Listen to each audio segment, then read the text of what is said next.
तो उनको कुछ दान में भी मांगो कुछ। बामन भगवान को लेना है ना ज्यादा, तो अभी नहीं नहीं करते, नहीं मैं नहीं दूंगा, मैं मांगता ही नहीं, अगर मांगूंगा तो धर्म नष्ट हो जाएगा। और मांगू भी किसके लिए?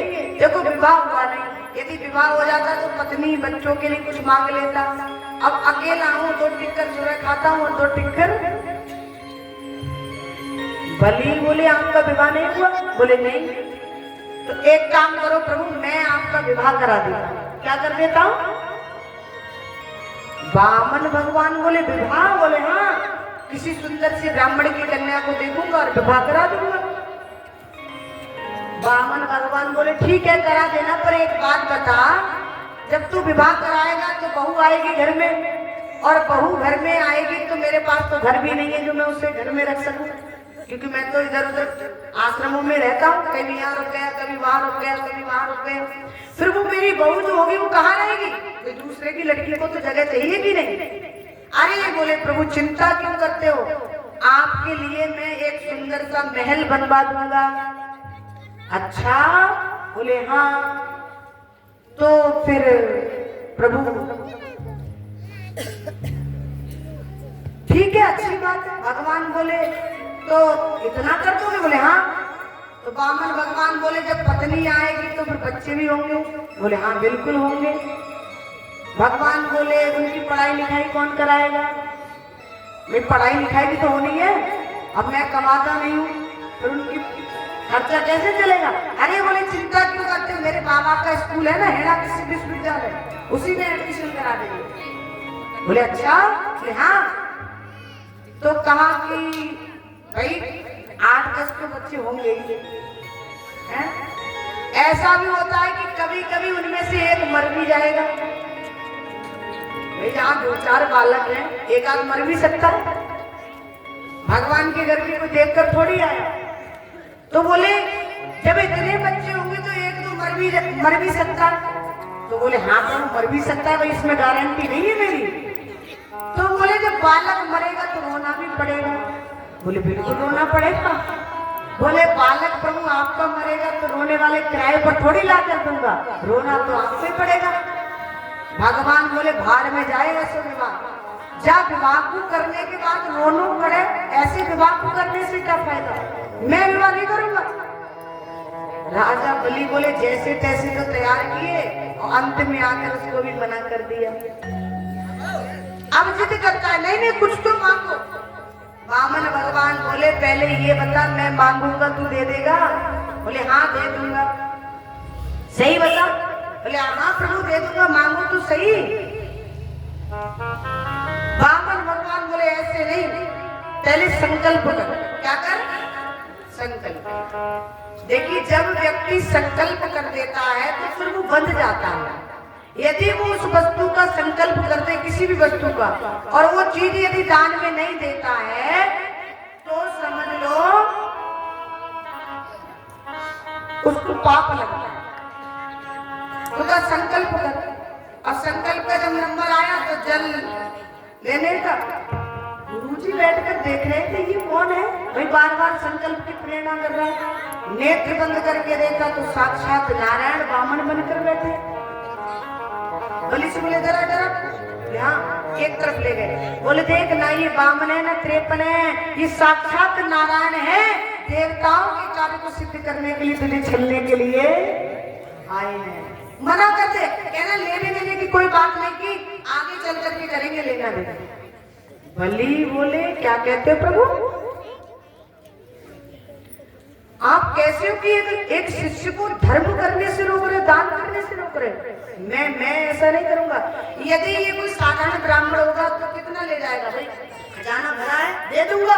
और यदि भगवान भी होंगे तो इतिहास में लोग मेरी कथा कहेंगे और कहेंगे एक राजा बलि ऐसा हुआ जिसके दरवाजे पर भगवान की भिक्षा मांगने के लिए, मेरी कथाएं लोग कहेंगे। संकल्प का नंबर आया तो सागर चलते थे ना पहले, और सागर से जल निकालने का नंबर आया। गुरुजी से देखा नहीं जा रहा था, शिष्य का धन जा रहा है ना, कई लोग होते ना। बोले वो कथा चल रही है वहां, वो रसीद कट रही है पर्ची 1100 रुपए। अरे बोले 100 रुपए दे के बात खत्म करो, क्या जरूरत बच्चे नहीं।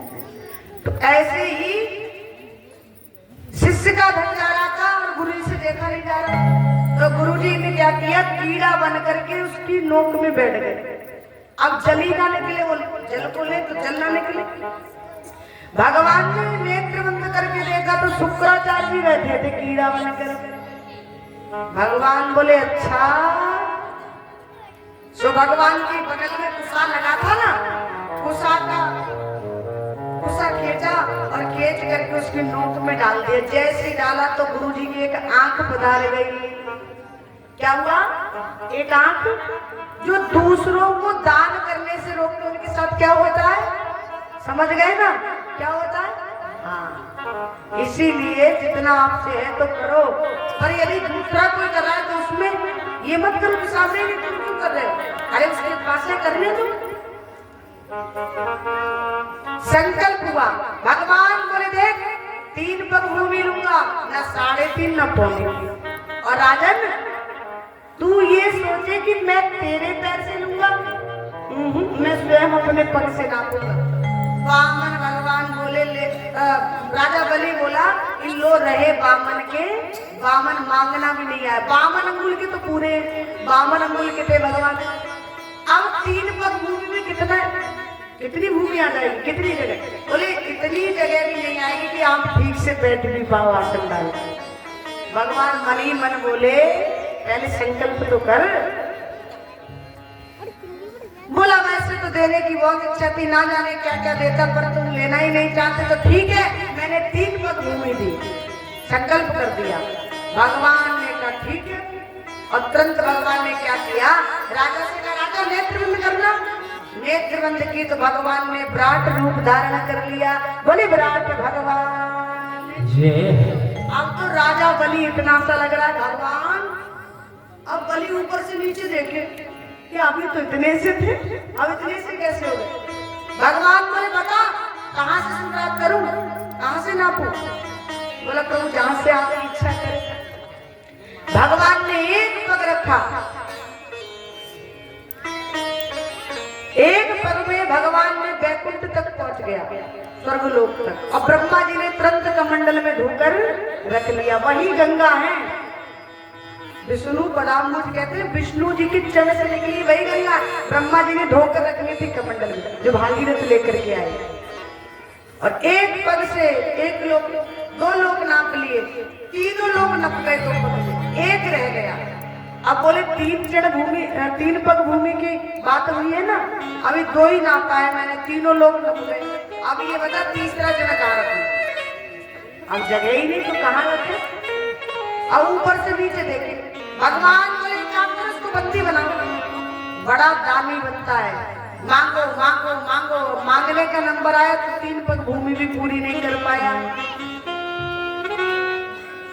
अब कुछ था ही नहीं, बेचारे राजा बलि ऐसे खड़े हैं। अंदर से राजा बलि की पत्नी आई और आकर बोली स्वामी प्रभु एक बात बताओ, धन बड़ा होता है या धन का मालिक बड़ा होता है। बोले धन का मालिक बड़ा होता है, जिसका धन है वही तो बड़ा होगा। तो कहा एक काम करो, आप मेरे पति के सिर पर पैर रख दो अपना तीसरा चरण, और तीसरा पग भी पूरा कर लो। राजा बलि नीचे बैठ गया। भगवान ने तुरंत उठाकर हृदय से लगाया और कहा हे राजा बलि मैं तो तुझे छलने के लिए आया, पर तूने मुझे छल लिया। तो ये क्या है, समर्पण, यानी कि अपने आप को समर्पण कर दिया। जब सब कुछ दे दिया कुछ नहीं बचा, भगवान को फिर भी संतुष्टि नहीं हुई, तो कहा प्रभु अब मैं रह गया हूं, मुझे भी प्रिय। समर्पण ऐसा होना चाहिए, अपने आप को समर्पण कर। भगवान इतने प्रसन्न हो गए राजा बलि की समर्पण की भक्ति से। बोले राजन यदि तू ये कहेगा कि मुझे दोबारा से त्रिलोकी चाहिए तो मैं तुझे दे दूंगा, लेकिन कहा नहीं प्रभु मुझे कोई दुख नहीं है, आपका था, आपने भी आपने ही तो दिया। तो जब हम यहाँ आते तो